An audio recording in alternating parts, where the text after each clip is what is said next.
We are almost ready to go here at the Memorial Ground after that fitting, moving, poignant tribute to the late, great Rob Burrow, a giant of rugby league. Despite just standing at 5'5" taller, Martin Ridyard's got things underway, and Dan Nixon has managed to pounce on the ball there. Rochdale will have first use of the football. Cornwall were caught napping there, and Rochdale are immediately on the front foot, looking to exact revenge after that 18-12 defeat here at the Memorial Ground 12 months ago. The first Heartlands team that Cornwall RLFC defeated.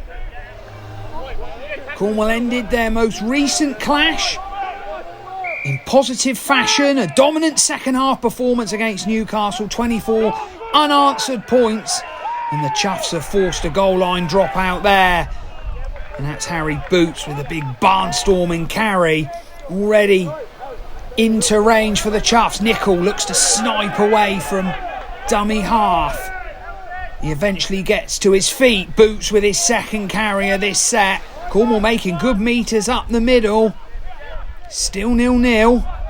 Neither side really with an attacking opportunity. There's Matt Ross playing his 100th game in British Rugby League for Ross. Collins, Wheatman, now Rusling. Cornwall with options. Small, quick hands out to Nickel. Is Nickel in at the corner? Yes, he is. Kobe Nickel with a fine try. Great hands out wide from the Chuffs. Wheatman to Rusling, on to Small, and Nickel in the corner makes no mistake. Well, that fine flourish that Cornwall ended with against Newcastle, it very much has continued here against Rochdale, and the Chuffs draw first blood at the Memorial Ground. The referee, I think, just telling Nelms to calm down, and Ross will play the ball. Oh, Collins very nearly was caught half asleep there, and Nelms, as he led with the elbow, I think he has. The referee agrees, and Cornwall rush in. Nelms doesn't like it, the fact he's given away that penalty. I think he's led down onto Collins with the elbow there. Nelms walks away. And the merry flag waver on the grandstand side here at the Memorial Ground is going to come and speak to the referee, Carl Hughes, his first senior game at Betfred League 1 level. He tells Cornwall to go back. Surely he's going to take a report from his touch judge. And I think the conversation is going to be that Luke Nelms has gone down onto Luke Collins with his elbow there. Just how much intent there was and how much force there was will determine what colour the card is. And Mr. Hughes, he's calling Nelms over. I think Luke Nelms is in trouble here. Oh, and it's 10 minutes. Luke Nelms will spend 10 minutes in the sin bin for what appeared to be an elbow down onto the head and neck area of Luke Collins. Here's Whittle, who joined Rochdale from local rivals Oldham earlier in the season. Roden in at dummy half. This looks good for Rochdale. Else, oh, brilliant hands from Greg McNally onto Nixon. And Nixon makes no mistake out wide in the corner. Well, that really was brilliant hands from the Hornets. A carbon copy almost of the try that Cornwall scored after just 6 minutes. But the Hornets are on the board despite being a man down. Meadows will play the ball to his captain, Dwayne Straffer. And it's back in the middle of the park to Emerson Whittle. Last tackle, the referee Carl Hughes has his arm up in the air, and it will go back to Ridyard under pressure from Black, but Ridyard goes aerial. Brown can afford to let it bounce, and then he slips, but Else wraps him up. Roden finishes him off. Aronson to Kobe. Nickel bounces off Else again, but Nickel is dragged back, and he's battling to get to his feet, and the referee, I think, has given the penalty against Kobe Nickel. He calls time off as well. Wow. Referee Carl Hughes has obviously spotted someone, or was it the touch judge? Yeah, perhaps it was the touch judge On the Cowshed side, Phil Johnson comes on to talk to the referee. And was there an infringement from Nicol in the act of playing the ball? It didn't look like he was too enamoured by the attention of the Rochdale defenders. There was Else was in there, who had one bite of the cherry and then got him the second time. And Adam Ruslin, the Cornwall captain's being called over, and Nicol will join Luke Nelms in the sin bin for, again, a similar offence to Nelms, I think. An elbow.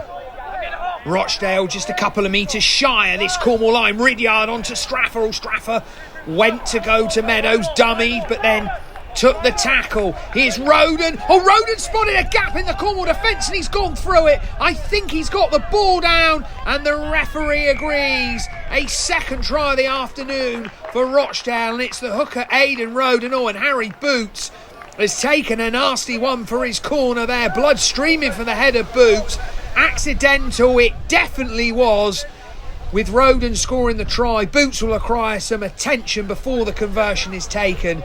But Rochdale lead by 10 points to 4. Rochdale very much in the ascendancy. Here's Whittle onto Dan Spencer-Tonks. Oh, that's a great sidestep. Not once, not twice. He hands Brown off. What a brilliant individual try from Dan Spencer-Tonks, a recent recruit from Swinton Lions. I think he's only been on the field a matter of moments. It might even be his first touch of the football, but what a great touch it was, and Spencer-Tonks is over. This certainly is a rather fortunate scrum for Cornwall. Cullen being trapped with the ball on the last play, but there was a Rochdale hand in the tackle when he tried to offload, so the Chuffs will have a scrum 30 metres from the Rochdale line, fed by Black, out the back to Conroy. Ruslin back inside to Brown. There's a huge hole in the Rochdale defence. He shows McNally a clean pair of heels. Another stunning try from Cameron Brown. Individual brilliance, and it's absolute finest. And Cornwall, they're right back in this match with 4 minutes to go before half-time. Brown, after that try, is 8th so far of the season.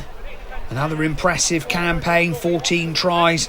Last year, well clear as the Chuffs' all-time leading try scorer as well. Brown with a chance to tag on an extra 2 points to the home side's tally and close the scoreline back to 16 points to 10 in favour of Rochdale Hornets. The flags from the two-touch judges go up. Brown makes no mistake.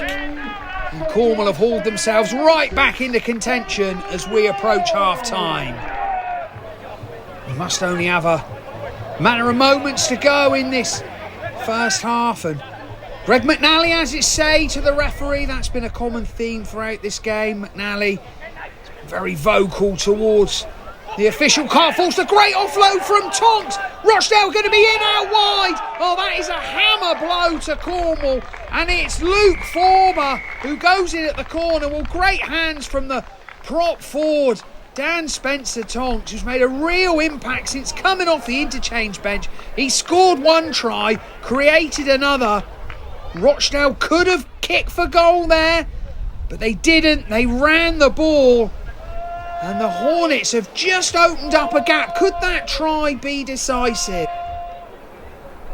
Ridyard with a very difficult looking conversion indeed. Right tight out on the touchline.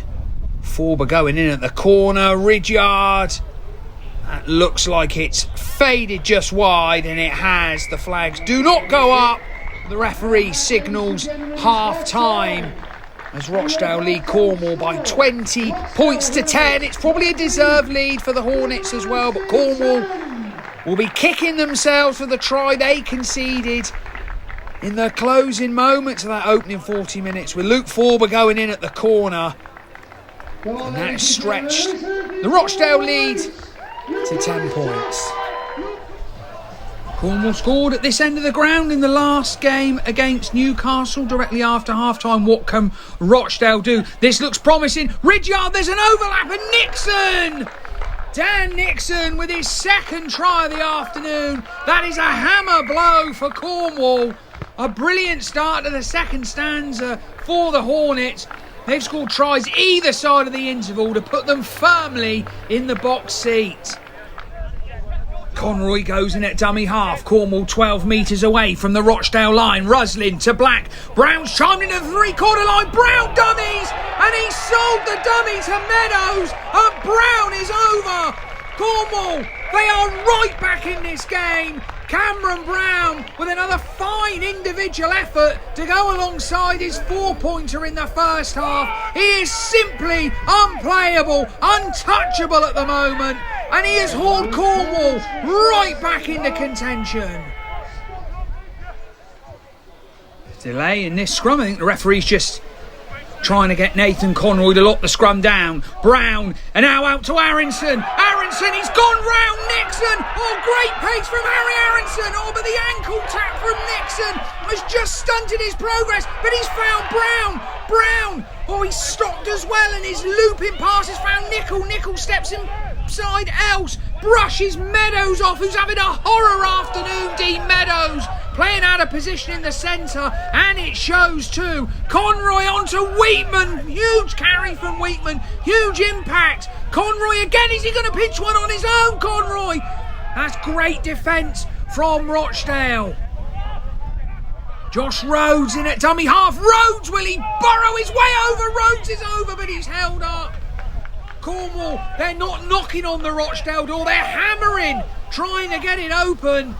But so far, the Hornets' defence remains almost watertight in this passage of play. Conroy to Ruslin, little short ball onto Campbell. Campbell, and that's the last tackle. Conroy, now to Rhodes. Rhodes, can he get over? 4 Rochdale defenders in attendance.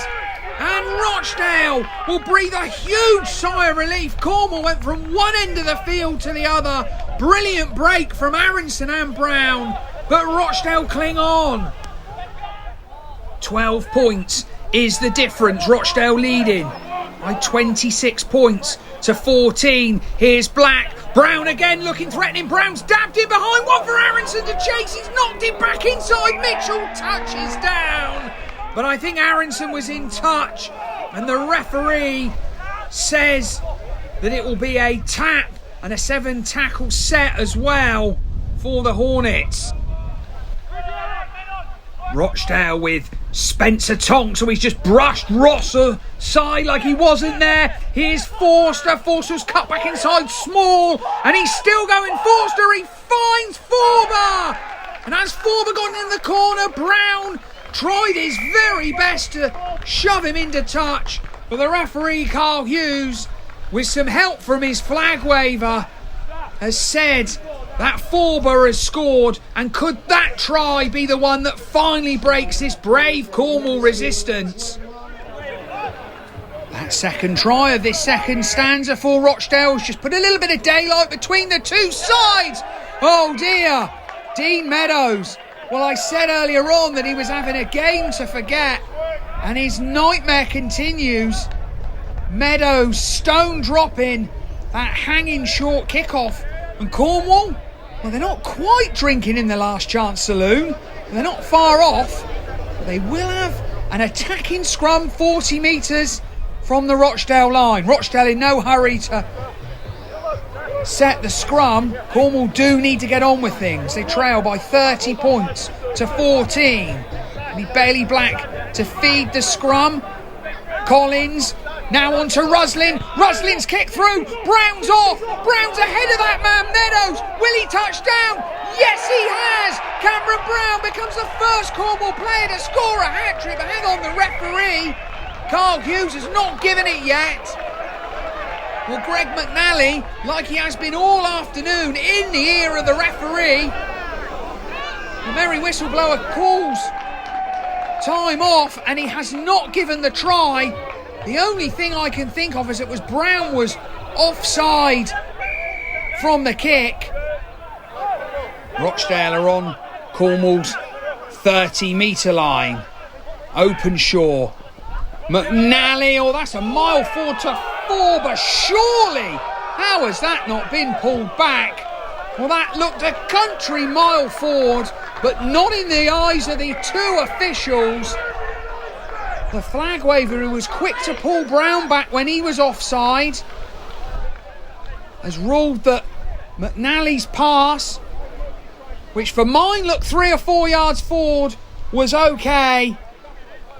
And Rochdale, they now have wrapped up victory.